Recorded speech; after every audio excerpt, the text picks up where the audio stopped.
Welcome to the Mindset Model, where identity meets destiny, where mindset becomes magic, and the version of you've only dreamed of, well, it's already within you. This is your portal to expansion, your permission to be seen, to take up space, to step fully into your truth. I'm Sarah Davis, and this is the Mindset Model. Welcome home.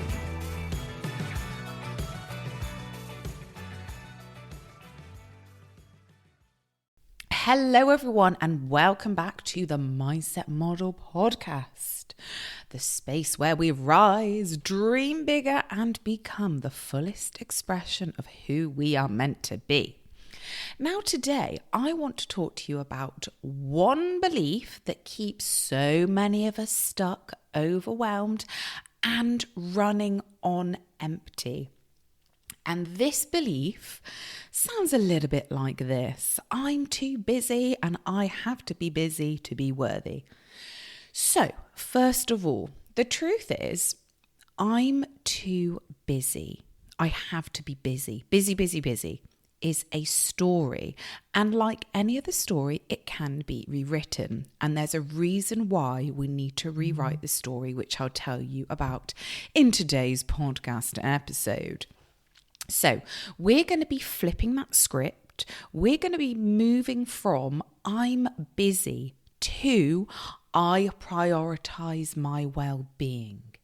Because when you prioritize you, everything in your life shifts. So first of all, let's talk about the myth of busyness. So society has got this belief that the busier you are, the better you are. It's a bloody lie.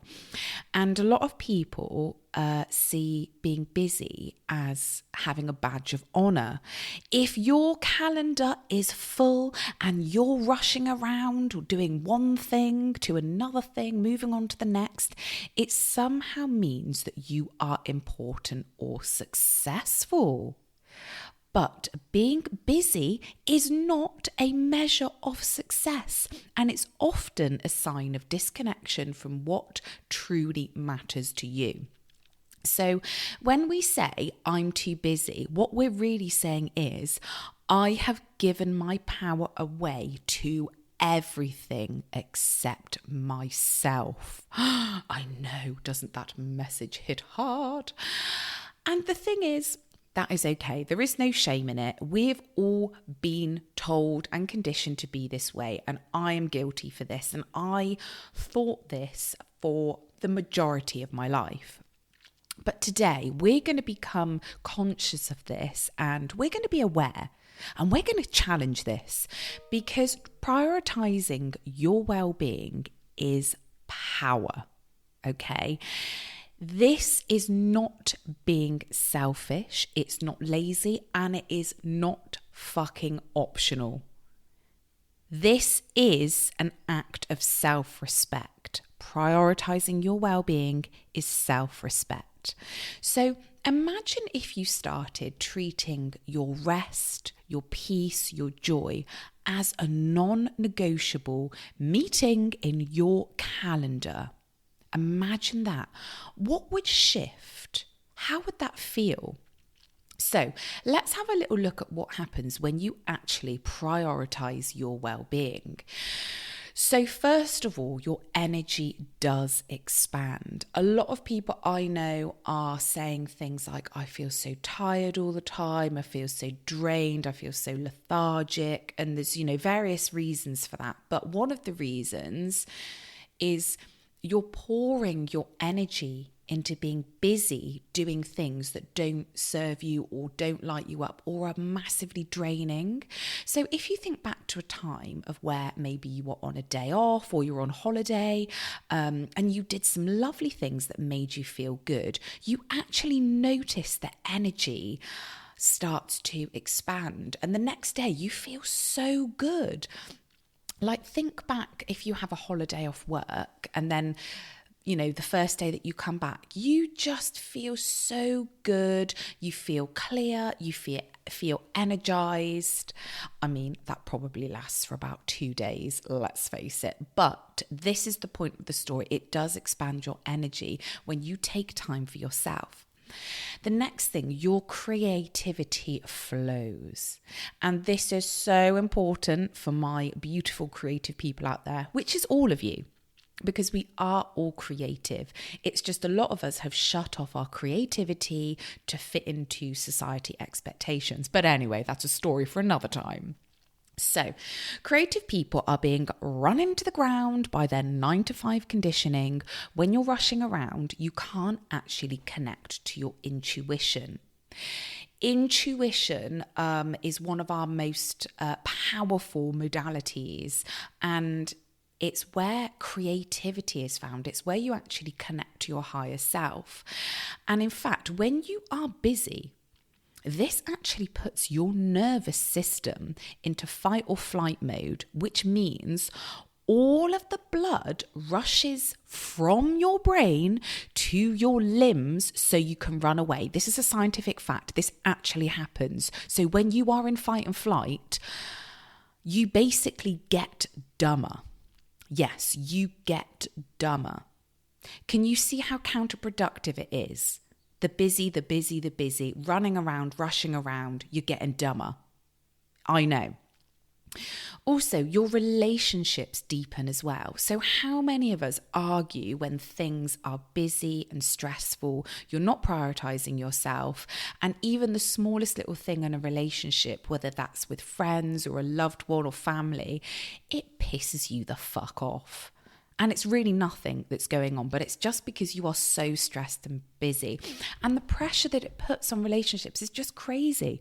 But when you are calm and you have given yourself time to think and breathe and be in the moment with your special people, life feels so good. And also, your dreams will move from distant hopes to grounded realities if you focus on prioritizing your well-being. If you are busy, you are in a constant loop of Groundhog Day, day after day after day. And you attract more and more of the same day. But you can break out of this by prioritizing your well-being. And here are some facts for you, and you need to listen to this today. You don't have to earn your right to rest. You don't have to prove yourself by burning out. And you are already worthy of a life that feels good right now. So I can really, really relate to this because I have a lived experience of being the busy person.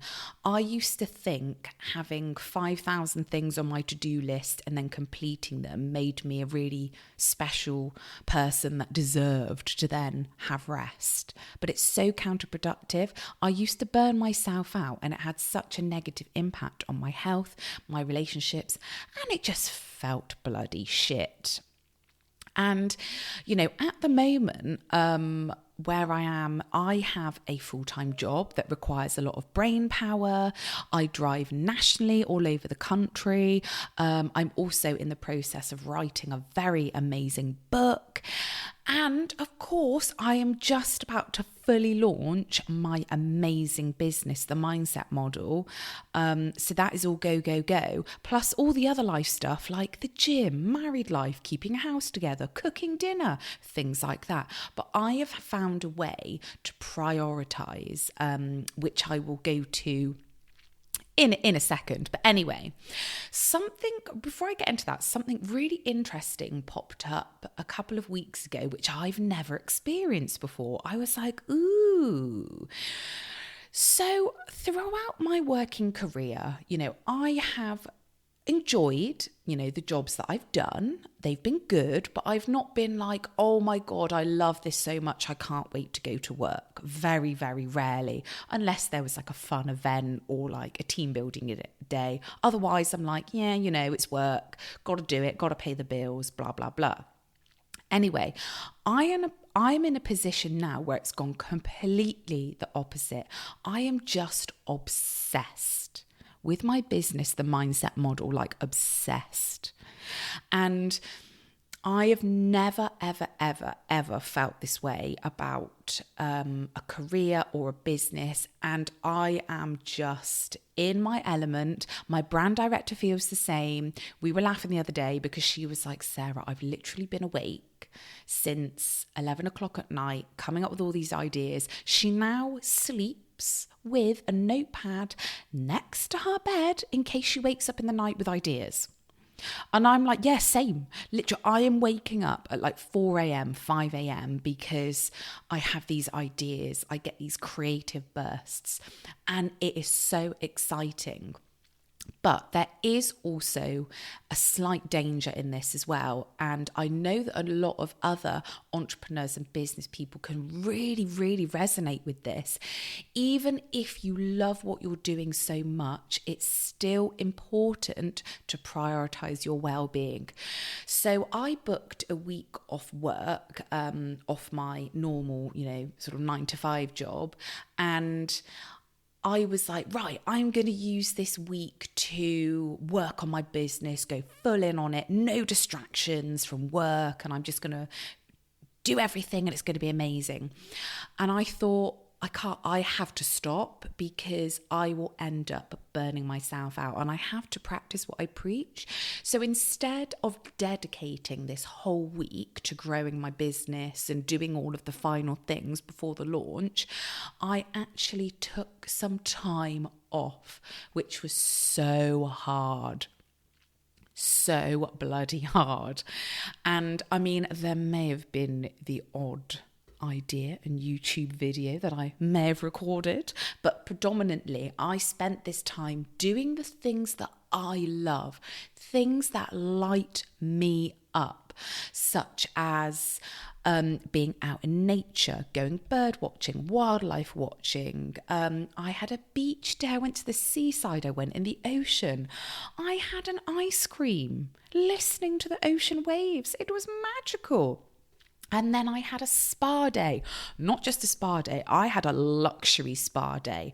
And I am talking like body massage, we're talking a beautiful lunch out in the countryside with the birds singing and, all the, sunbathing and the jacuzzis and the steam, all of it, the robes and the slippers. It felt absolutely amazing. And now, for the remainder of the week, I am ready. I am ready to fully show up in my business. Now, what are some things that I do to prioritize my well-being so I don't fucking die? Because you're probably listening to this thinking, how the hell are you squeezing all of those things in and still living? Well, here is my 3 things that I do to help me prioritize my well-being. So the first one is audit your energy, not just your time. This one, oh my goodness me, I've made so many tweaks to my life and this has been an absolute game changer. So first of all, ask yourself, what fills me up and what drains me, and start making small shifts. So say no to one thing that feels really, really heavy this week. So I really prioritize what I love so I don't burn out. And in this particular era of my life, I love my business, so I will prioritize time, such as evenings and weekends, to my business. And I'm not really into having like a mad social life like I used to back in the day.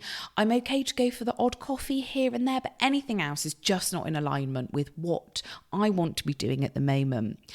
And I know that probably, offends people, but what I'm doing is just so much bigger than other people's reactions and how I should be spending my time, because it's no one else's business, because this is my life. So ask yourself what you want. What do you want? What not is expected? What's not expected of you? And what are things which are draining you? and feeling limited. And you can get rid of those things, or you can just, try and limit those times that you're in that position as much as you can. So that's the first thing. Audit your energy, not just your time. The next thing is create time for yourself every single day. And I know what it's like. We look at our schedules and our calendars and we think, I literally don't have a second to breathe. But I bet you do. It's just you need to look closer and you need to prioritize.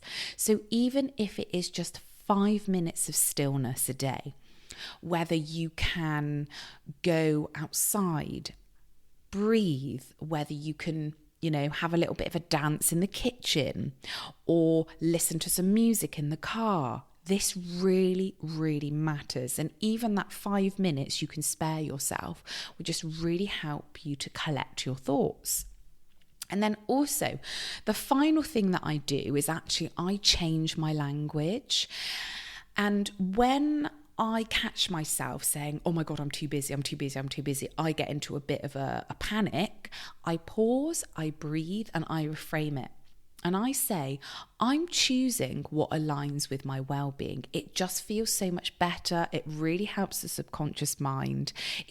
Language is so powerful, and every word you speak actually creates your reality. So here are a couple of questions just to leave you with today.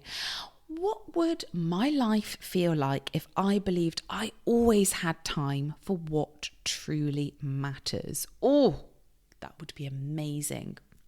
Where am I abandoning myself in the name of being busy? How can I honor myself today, even in the smallest, most loving way? Because life is not meant to be a race. It's meant to be a place of presence, intention, and joy. So there we have it, my loves. I hope you enjoyed today's episode and really, really have a little look at your schedules this week. Where can you carve out some time to just be with yourself and just feel the joy? Have the best day. See you in my next episode.